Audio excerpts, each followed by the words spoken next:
Oke, Pak Damis, untuk malam ini ada pertanyaan lagi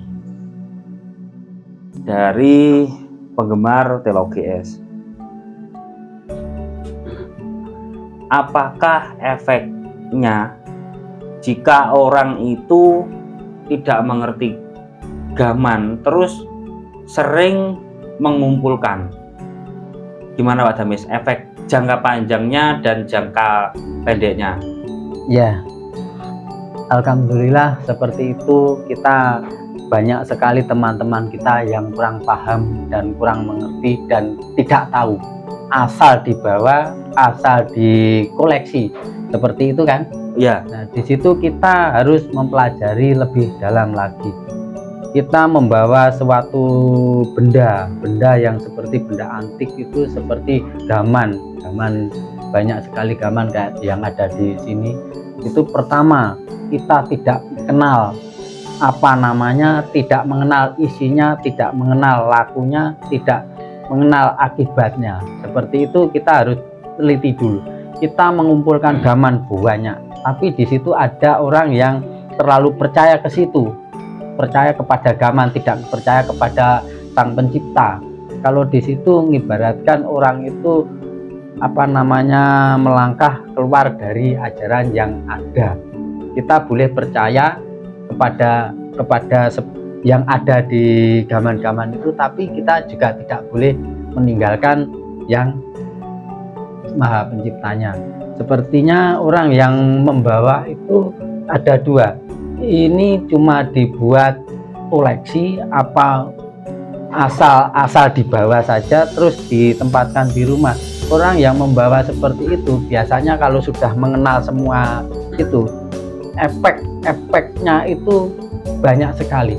Di waktu jayanya emang jaya, tapi di waktu hancurnya, sebelum dikeluarkan benda-benda itu, benda-benda masih ada di ruangan tempatnya orang yang mempunyai pusaka-pusaka, gaman-gaman yang ada di rumahnya itu, selama itu masih ada. Orang ini biasanya kalau sakit sulit sekali diberi obat. Kalau meninggalnya juga jangka waktunya biasanya kebanyakan, permisi dulu, sepertinya banyak yang menjadi orang Jawa namanya kembang ambing. Sakitnya lama sekali, tapi itu kalau sudah dikeluarkan dari rumahnya insya Allah ya cepat, seperti itu. Ya, di situ ada lagi yang kurang paham lagi.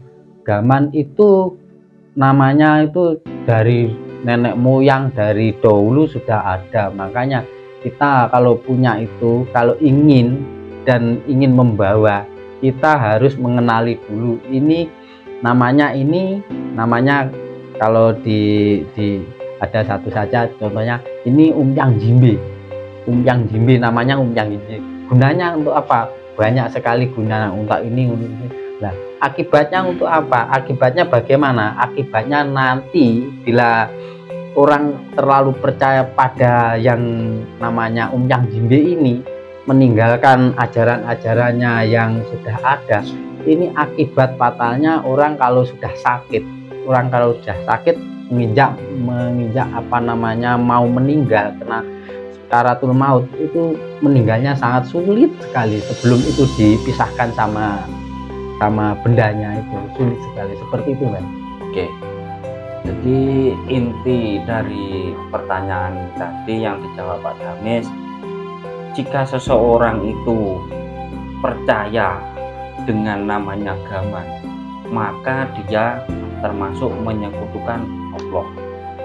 Berarti ibaratnya orang itu sudah melenceng tentang agama Pak Damis ya? Ya, seperti itu. Oke. Dari tim Teologi S ada yang ditanyakan?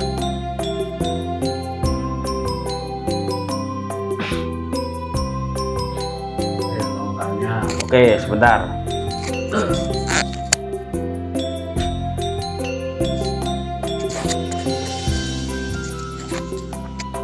Oke Pak Damis, mau tanya, seumpama orang mempunyai gaman tapi nggak tahu bahayanya, aura negatifnya di gaman itu, Ya.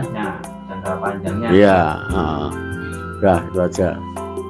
Efek jangka panjangnya, orang yang punya gaman tapi tidak mengenal Itu positif atau positif negatif dan negatifnya. Positifnya, orang yang membawa pusaka benda-benda antik seperti gaman itu baik sekali sebenarnya. Banyak yang baik, kalau orang bilang, orang Jawa bilang baik, karena apa? Kita nguri-nguri kebudayaan yang sudah ada di tanah Jawa ini. Dari nenek moyang zaman nabi-nabi itu gaman itu sudah ada. Kita membawa itu seperti tadi, kita hanya menghormati leluhur kebudayaan yang sudah ada. Tapi di situ bukan berarti kita harus percaya kepada yang ini, yang pusaka ini. Kita percaya kepada yang Sang Maha Pencipta. Kita nguri-nguri kebudayaan itu baik, dan kita asalkan tidak melangkah dari real. Sepertinya kita punya agama tapi kita yang meminta kepada pusaka ini, kita harus minta kepada Sang Pencipta. Dan apalagi kalau di tanah Jawa ini sekarang sudah banyak sekali punya gaman katanya musyrik, punya gaman katanya nih, tergantung orangnya. Orang ini percaya kepada Sang Pencipta apa percaya kepada gaman. Kalau kita punya gaman ini nguri-nguri, membawa, menyimpan, itu kita itu mengikuti leluhur-leluhur kita yang sudah ada. Bukan kita meminta kepada gaman, ya kita meminta kepada Gusti Allah, minta kepada orang tua kita sendiri, seperti itu. Efeknya kita punya gaman, kita ini orang Jawa harus tahu namanya gaman, seperti itu Mas Budi. Oke, ada yang bertanya lagi? Sudah cukup? Oke, cukup sekian dulu. Jika pemirsa Telo GS ada yang ditanyakan, silakan tanya di kolom komentar. Insya Allah kalau ada kesempatan kita bakal jawab.